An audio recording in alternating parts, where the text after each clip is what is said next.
Oh my God. We can't believe we're doing this. Oh my God, we're doing it all over again. All right, let's go live. Let's go. It's July 23rd, Wednesday. What's up, everybody? How's it going? Yeah. Packaging. Pre-show pumped, man. Today. Every day. Yeah, packaging today's show. Check it out. If you're watching this. If you're not watching this, we got a problem. Adam's asleep, let us know where you're from. Yeah. Adam's over. That's all the energy he had. Too much adrenaline. All right, today, as always, we got Corey, the crazy man Connors. Best show yet. That's right. Coming at you from Sustainable Packaging Podcast. The Great Northwest. What's up, buddy? How's it going? Like Seattle, right? No. Thank you very much. Portland, Oregon. Not that there's anything wrong with Seattle, everybody. Seattle's great for a visit. Yeah. Is anybody else? Are you watching? Are you from the Pacific Northwest? Let us know. Let us know where. Give us your address. We'll send you a shirt. Promise we will dox you. That's right. And then today we've got our favorite show. Can we solve it? Can we solve it? Solve it. It's brought to you by Smart Solve. If you ask us a question that we can't solve, you win a shirt. Pretty stoked. Pretty excited to do this today. Yeah. Thank you, Smart Solve, for solving all the label issues.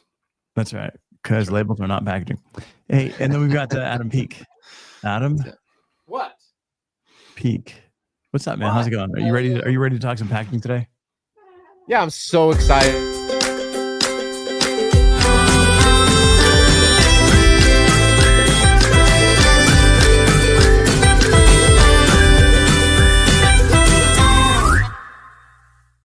Like, wait, you're not Ozzy Osbourne? And he was like, I'm Alice Cooper. And I was like, we're not worthy. Milwaukee. Yeah, it was Algonquin for the good land, which is where Corey lives. That's where I live. Oregon. What's up, Hugh? What's up, Clayton? Clayton, most famous for being on the very first episode of not what he's most famous for. The packaging. Pack it up. The Pack It Up show, man, where we challenge packaging designers to answer questions for money. When is the next one coming? Good stuff. I don't know, man. I'm editing an episode right now of something else. It's like it's a lot of work. When Avelio don't realize how much work doing this stuff is. People don't realize how much work this stuff is, right? How much work is it? It's so much work. So much work. My arms are tired. Today we want to talk about Ozzy Osbourne, John Osbourne, died of just being old. Body just 77, I think. 76. 76. So he was like, I don't know, he was a couple of years older than me. What a life lived. Wow. Yeah, crazy. Can I tell? I'm so thirsty. Influenced so many people. He did. He really did. I know about Ozzy Osbourne from one song and a TV show. So you're gonna have to carry this conversation. What song do you know? I think it's called Crazy Train. I think that's the one song everybody knows. All aboard. Yeah, that's it. Yeah. I think that's number one on Spotify. I checked last night. Yeah, for his list. You know how they have their top streams. Like there's some artists that I'm like, I should probably know more about them. You don't really need to. I got nothing. I know he's an iconic figure in American pop culture, but I mostly know him through his show with him and his wife Sharon. Mm-hmm. Some people credit him and Black Sabbath with creating heavy metal music. I don't know about that, but yeah. For sure. Seems important. Kind of a big deal. Is it infinitely recyclable? I always give up. I always give that up to Death. Death was like the band. Right. Yeah. Amazing. And then after that came Injured, which was less heavy, but still intense. I'm beginning to realize now how Avelio feels when I talk about sports. Yes, this is it. We found Adam's kryptonite. That's right. Nothing. I did live next to a screaming metal band in California called As I Lay Dying, and they would record in their house, and I was like, that sounds like music. That's awesome. Let's talk about packaging. Well, let's talk about some packaging. I don't know. This was not Ozzy's first album, but it was definitely the first album for me that got me really interested in cover art. So, like, this was The Ultimate Sin. It was pretty insane. It's like it was a gatefold album. The outside Why of it is was that CD so big, Avelio? I don't understand. all right. But like you can like get into all the details. Like there's human shapes all throughout the lava. Like these pants were amazing when I was in high school. Like, you know, like this was everything. I don't know if did you listen to metal, Corey? Oh yeah. Okay. Yeah, Tool, still my favorite band of all time. And they were at the tribute concert for Ozzy.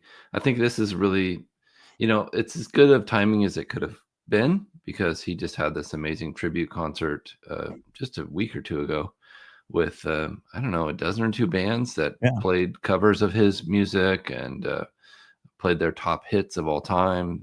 Incredible show. Yeah. I don't know. I was like in middle school for this. It looks like a bag of spicy nacho Doritos. Yeah, I don't disagree. That's what I thought it was. I was all excited to talk about spicy Doritos.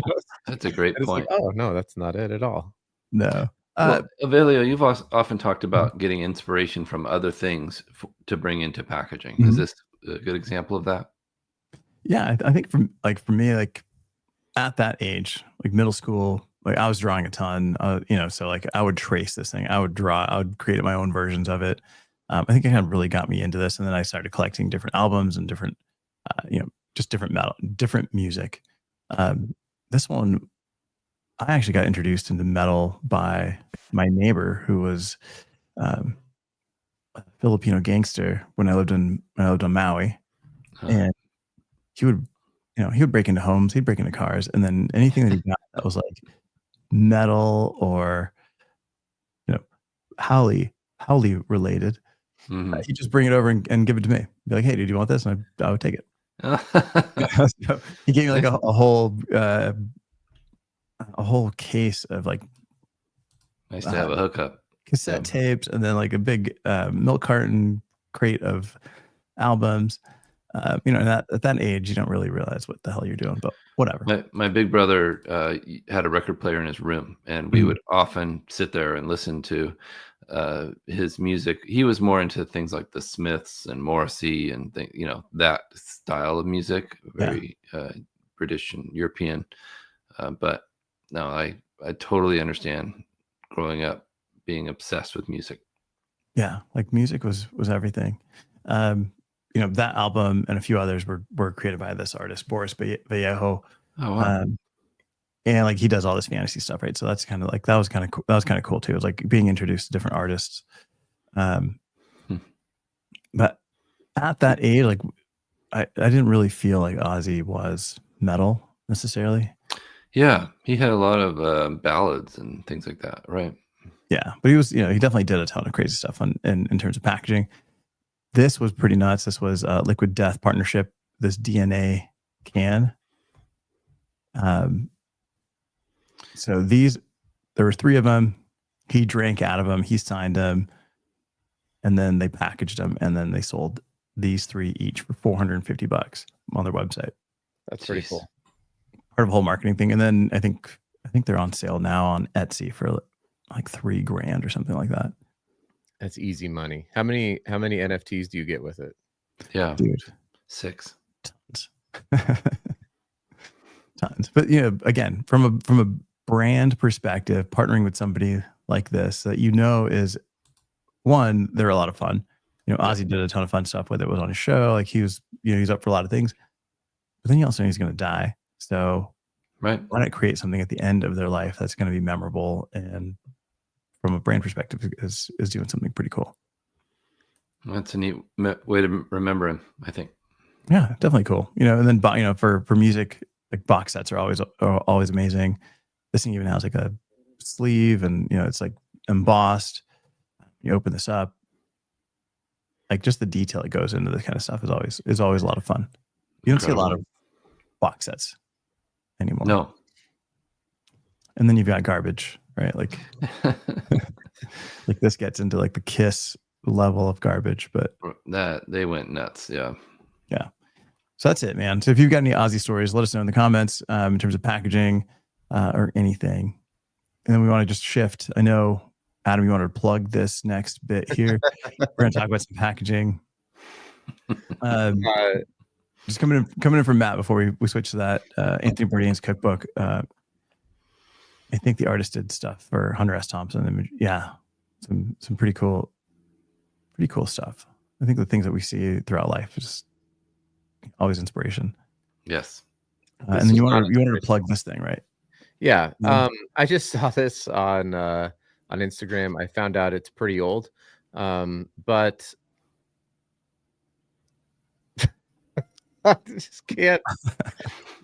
What was this actually made, Avelio? You said this was like a few years old. Did they actually make these?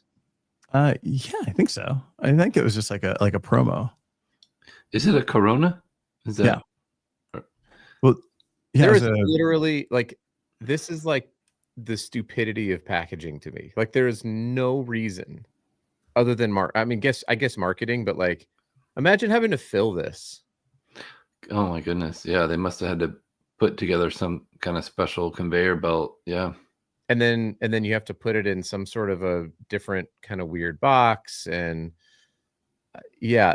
And then it's like cold beer. Let's put it in the hot sand. That's a great idea. There's nothing positive about this other than I'm going to get a couple thousand of views on LinkedIn because I posted about it. Didn't they just do a spirit bottle in this shape to make it like the lightest bottle ever? They did. Diageo did something similar. And then comes with like a wood frame to hold it. Yeah. So make a couple hundred of them for whatever. But like I just saw this and I was like, this is somebody paid money to like design this and then to make it. And if they actually made it, I'm like offended as a packaging person, not because of the implications of what a spring break college student might do with this, but actually, this is crazy because like this is actually new. Like this bottle and shape is new, but this came out. I think this was like an April Fool's joke. Oh no way. I'd say like at least 6-7 years ago. But like this exact bottle, but like no, this is like all over the place in the last 2 days. Like this is brand new. Like this particular thing is brand new. It's called Cream Blindness. Yeah, that doesn't say Corona on it. That's for sure. No. Not a fan. Not a fan of yeah. I like Hugh's post about the Goose Island bottles. That was better. This one is like, and I love how the doctor just chimed in with like, please no. Just because the shape and the glass and the drinking and the hotness of none of this is a good idea. This should never see the light of day. Yeah. What's up, JQ? Hey, JQ. Filling a nesting element was exactly my thought. Yeah. How are you going to nest that up there? Right. Like that. It might nest somewhere, but probably not on a production line. Yeah. No. And then just I'm going to hide this here. No, but Hugh's post yesterday for what was it? Goose Island? Yeah. Dude, those bottles were amazing. So beautiful. Cool. Beautiful art. Beautiful labels on the top flagging off, just saying, hey, look, labels are packaging and we're so proud to be I think it actually said that on the bottle, didn't it? Like this label. It was in, yeah, I made sure it was in the mold. It's a micro label mold. is packaging. Yeah, no, and just good job, Hugh. Yeah, dude, those were really cool. I really dug those. I'm just trying to show them here. But it's like it's a bourbon. Wait, do we get more content of you clicking around trying to find things? Because I think that's the most positive feedback I get. Is like my favorite part of the show is when Avelio is trying to share something. Hey man, I can't do everything. I mean, you can. I'm just sitting here, so I could, right. Yeah. Oh, there it is. So these are, yeah. So they've, so you got this molded in here. You've got the dark bottle, which gives you kind of like this vintage craft feel, and then you've got this label at the top. And this is 2022. This isn't the most recent one. But this flag, Wait, like, are we sure that's not because it could be 2022 is like when they started to barrel age the Good point. bourbon, right? I don't know, could be. Oh, it But the launches on recent ones say 2025. So the ones that launches on my birthday. Oh, well, happy birthday. We'll have to Wow. celebrate with some Goose Island Thank you. in a Yes. normal glass bottle, not in a, Yeah. No, but I love these bottles. So great find, Hugh. Everything about it it's like a keepsake. You don't see very many bottles with, this molded text in it. It just it costs more. People want to compete with big, bright, ugly stickers on the front of their bottles. This is definitely a great way to stand out, is do the opposite of what everybody else is doing. It's called a label, and you know it. What, you mean the sticker? It's called a label. Bumper labels. Bumperlabels.net. Yeah, go check it out for sure. Go check out bumperlabels.net. It's a great website. We should make some bumper labels for the show, I think. Oh, we should. Absolutely. So if you guys are ready, it is time for the greatest packaging show on earth. Are you ready? Yeah. That did not sound like you're ready, dude. I gotta stretch out. Woo! Hold Adam, on. let's go.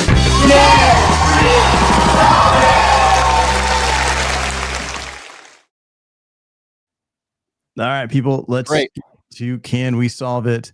The only show that you get every week where you get a chance to win thousands of prizes that are just really one shirt. You can win a shirt. It'll ship in this box. Yes, in the Packaging Today show box. I have 7 more of these boxes.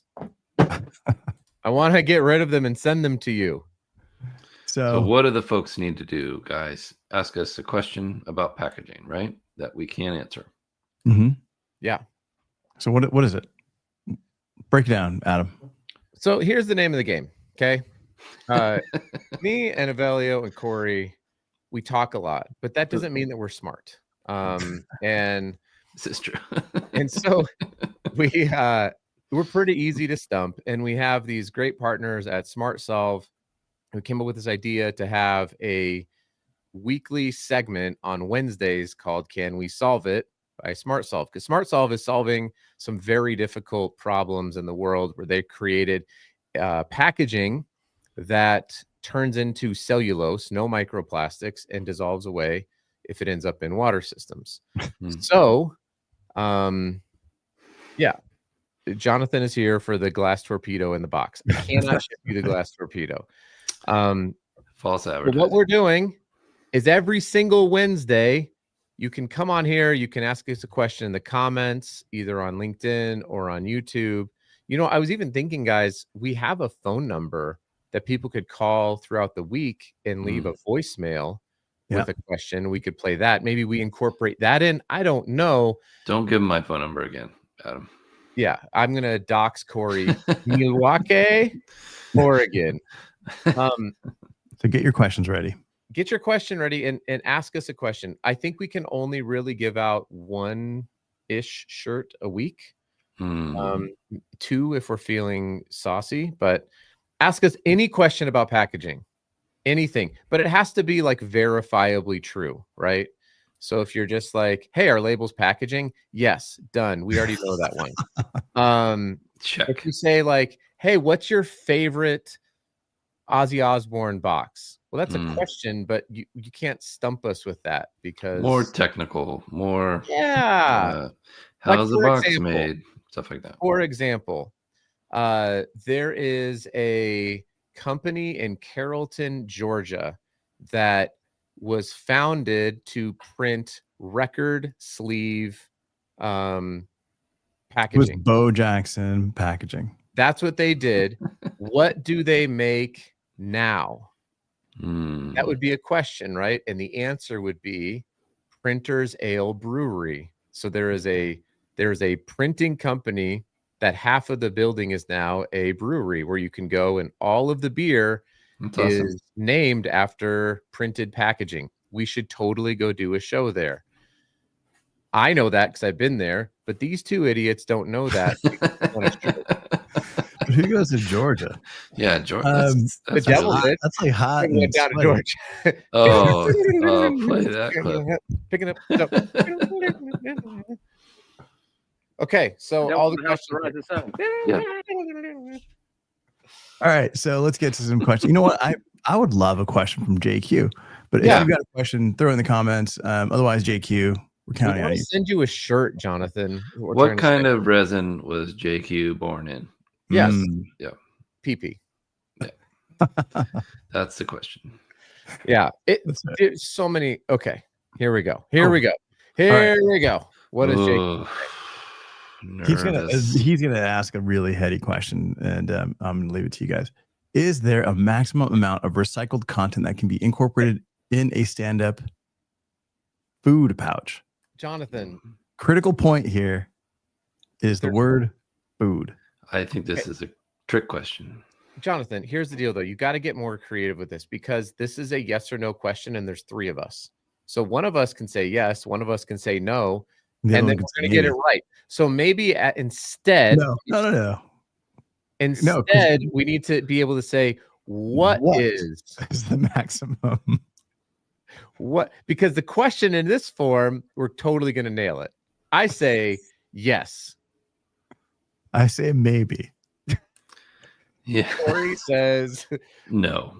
Plug. Nailed it. All right, Clayton Guns coming in with what is the name of the manufacturing process used to create the body for beverages? 2 pieces. 2-piece cans. 2-piece cans. Probably something like bikini. No, I think this is a good question. What's the name of the process to create cans? So I don't do food, but what I'm picturing is like the, where it's taking the aluminum and it's rolling it. Yep. So I think it's actually punched. It's like, so it starts out as a disc. So there's a punch press for that. And then it goes through and it gets, you're right. It gets drawn up molds higher and higher as it goes down. But there's a seam though in the. No. Not at you're the right. bottom. No, because I remember I talked to Keenan Thompson that was over at Ambev, and he talked about the aluminum bottles. Yeah, it was a disc of different thicknesses throughout the process, and then it gets punched so it gets stretched. And then the end goes on. The bottom of the can is not, there's no seam. It's not added. It's only, it's the same thing. Yeah, you're right. The top is added later. Avelio's right. Spin, it rolls under. Hashtag Avelio's right. Yeah. Wait. So we're going to call that the. I'm also right. Also right. Corey is also right. Yeah. We're going to go with the name of the manufacturing process. My guess is punch and draw. Punch and draw. Yeah, something like that. I don't know the technical name for it. Punch drunk love. That's a good one, Clayton. Throw in the comments what, if you guys know what it is, throw the answer in the comments. Or if you Googled it, put it in there too. Yeah, Clayton, send us your t-shirt size. I don't think we have the official name. Yeah. All right. We got another question here coming from Matt Burns. What's the future of stretch film industry? Whole business is based on how many pounds are sold, but everyone is interested in down gauging. Pounds sold impacts reps paid, but the right thing to do is down gauge in performance films. Is the controversial? This is controversial in large end users and national accounts. Yeah, I don't think it's controversial. I think it's necessary. I think we need to do it. It's time to move forward. So I think about like our friends over at like Boltsmith Packaging, or even like Jared Spencer and what they do at Seismic, where it's like, I don't know how much is actually like needed to secure a shipment. So there's so many shipments that come in and there's just like, you almost want to like over wrap everything. That's just what everybody does. Right. 100%. Right. And even on the equipment, right. It's like, so is this a deal where you down gauge the thickness of the film, but then the people who are wrapping it are like, well, I'm just going to add 3 times more because this film feels really thin. Because it's their neck on the line if the load fails, right? Yeah. Well, at Atlantic Packaging, we have a whole stretch film monitoring system called Must, and it's incredible. I highly recommend checking it out. It's number one in the industry Do you guys for sell stretch film. Do you guys sell the equipment also? Because I Yes. know you can load a pallet on, and it like spins it and puts the appropriate amount like of. Yeah, we sell and service stretch wrappers all around the country. I believe we're the top stretch wrap sales in the country right now. So we've got a lot of experience, and large companies like Coca-Cola use us, and all across the world. And it's to watch how the system performs and how it monitors is really amazing. So reach out to me today. We can help you. Yeah, I remember seeing like there's like a. That's right, Hugh. It's a must. There's a machine that's got like a hole in it, and then you put the film over it, and then like this thing comes out and tries to punch it, right? Like to see the strength of it. Yep. It's actually what the glass bottles are used for. Right. That's right. Quick. All right. We got another question coming in. So far. What did Jill say? Clayton's got a shirt. We got Jill Tapia coming in with, what's the process to create a bag that has a metallic substrate, but also a clear window? I saw it done once on a bag of chips. I think it was Tostitos. What's the process called? Laminating? Well, yeah. So, but there's like it's like a demetallization of the substrate. Oh yeah. It's we don't really do it here in the US too much. So that would be a question of how do we make the film, right? Correct. Yeah. How do you make the substrate? Because it's not the vertical form, fill, and seal is how you make a bag of chips, right? Isn't that right? Yeah, I don't know that. I would think you're probably just doing like a cold foil on the outside of the bag versus doing like a metallized film, because the metallized film is not clear. Like in and of itself, it's not clear unless you're laminating something to it and then you're punching something out of it.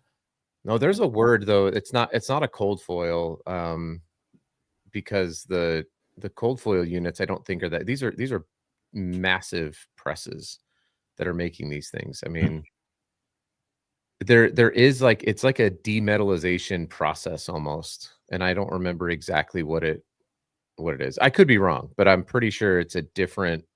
There is a word for it. And Jill, you're proving my point. It's so easy to win shirts here. It definitely might is. be a 2-shirt day. Yeah, that's great. We got a question here from Hari Krishnan. What products do you want from India? Oh, chicken 65. Chicken 65, please. That's it. Bam, no shirt for you, buddy. I need nailed it. I need to find good South Indian food in Utah. It's hard to find, but yeah, chicken so masala. chicken 65 would be great. Chicken tikka, that's not Indian. Chicken 65 is 100% Indian food. No, but Corey said chicken tikka masala. Oh no, that's not really Indian food. It's kind of like, it's like British Indian food. You're British. Clayton's stream cut out, so he doesn't know if we got it or not. Oh no, we totally got it. We nailed it. We nailed it. Sorry, you missed the whole thing. It's crazy, but you actually have to send us a shirt because we got it right. Yeah, I think Clayton it's like RIT. We need you to send us your favorite college t-shirts. Yeah, we'll do a t-shirt exchange. Actually, that's a good idea. We should have people send us in their company shirts or something. Yeah, you have to DM me though your address and your t-shirt size, and then they're printed on demand, so it does take a few weeks usually. So it's not like Amazon. So everybody calm down. You're like, where's my shirt? The next day. Take it easy. Hey, real quick, Jonathan, JQ, go ahead and can you tell us what the amount of recycled content is for food stand-up pouches? Because that's definitely interesting. Looking at a couple of questions from people on that. So Jill, definitely getting a shirt. Thanks, Jill. Great question, Jill. Yeah, you get one too, JQ. 3 shirts today. Man, Oh, we I are. don't know. I don't know. And you get a shirt. And you get a shirt. But that's it. Oh, And then we got, Rutgers. Clayton went to Rutgers. By the way, Clayton, can we talk, since we had all this Ozzy Osbourne talking and everything about it? Rutgers had 2 basketball players drafted in the top 5 of the NBA draft this year. 2, Dylan Harper and Ace Bailey, and y'all couldn't make the NCAA tournament. I was very disappointed. Shout out to Rutgers and Rutgers packaging. Yeah, we would love it. Well, I'm gonna go eat some chicken tikka masala here in my British restaurant. Yeah, you should. It is tasty. It's just it's served in my local authentic Indian food restaurant. right, because they're in Oregon. They're like, we know what people. It's like everything. I asked them. They're from India, so it's authentic. It's so true. But they're like, no one here is going to be eating biryani, so we've got to serve them